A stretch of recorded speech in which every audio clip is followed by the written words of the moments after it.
let's speak with Hana Saemon. She is a Singaporean living in Christchurch to hopefully tell us a bit more.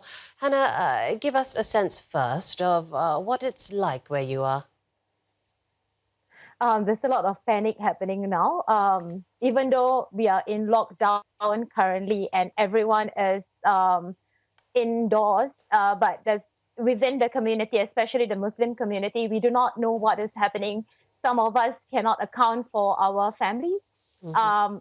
Not me personally, but some of my friends. And when news hit us that there was a shooting at the mosque, I was also panicking and calling up all my friends who I know might be at the mosque, just checking up on whether they will be, whether they're okay, whether they were at the mosque, whether they were affected.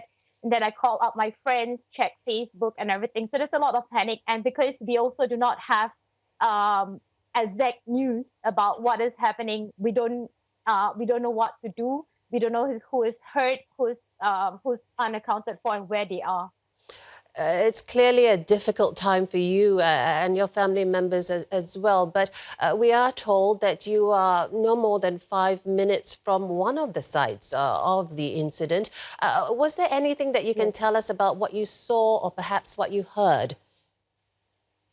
Okay, so from where I am, we heard a lot of police vehicles and a lot of ambulance and stuff like that. And I was wondering what was happening. And I was about to go to work at the university, which is just also a couple of minutes away from the mosque. And I got news that everything has been cancelled and UC is on lockdown.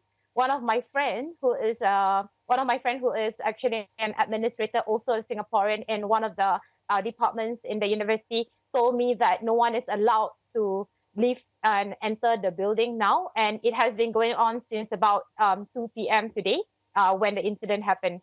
So there's a lot of uncertainty right now. Absolutely. And what are you seeing in the sense of police presence in the area? Is there an increase and visible security around you?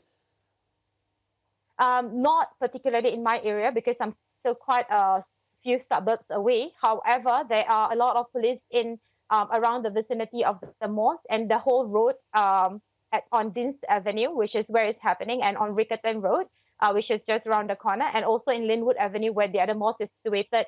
There's a lot of heavy police presence. Mm. And one of my friends who's working in the city center has just reported that they aren't able to leave the even onto the road as well.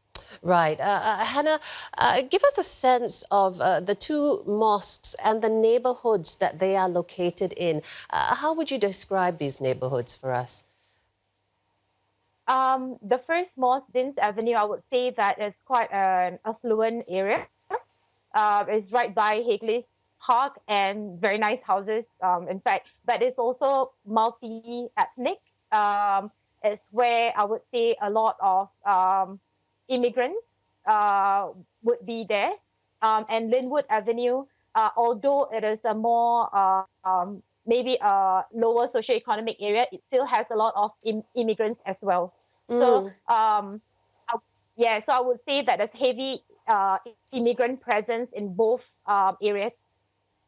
You know, Hannah, the Prime Minister earlier described this as an unprecedented act of violence. Do you recall anything like this happening in this area before? I know there was one incident previously, but it wasn't a big incident. But I've I've never expected this in New Zealand. I've never expected this as a Singaporean coming from Singapore, where it's so safe. And then coming to New Zealand, it has been a safe place for me since I've been here in 2012. And I think a lot of Singaporeans who are living here will agree with me. So this is the first time that I'm actually really scared and worried. I've never felt this way before.